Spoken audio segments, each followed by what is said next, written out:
احترامي لكل الناس وتقديري ليهم اللي بيروجوا للتحدث باللغة الإنجليزية with fluency و American accent or British accent. مع احترامي لكل الناس دول، احنا عرب او انا مصرية، فعادي جدا ان انا اتكلم اي لغة with Egyptian accent، فيها accent مصري او فيها accent عربي.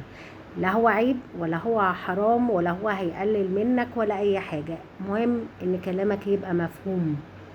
اعتقد ان كلنا او معظم الناس اللي سافرت او اتفرجت حتى على التلفزيون وشافت الناس اللي بيتكلموا انجليش كل واحد بالاكسنت بتاعته. بيتكلموا انجليش باكسنت فرنش، فرنساوي، بيتكلموا انجليش باكسنت هندي، بيتكلموا انجليش. المهم ان كلامك يبقى مفهوم وواضح والناس تفهم انت عايز تقول ايه. غير كده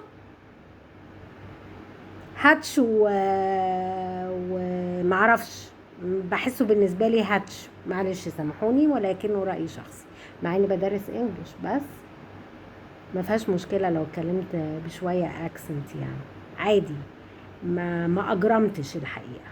شكرا.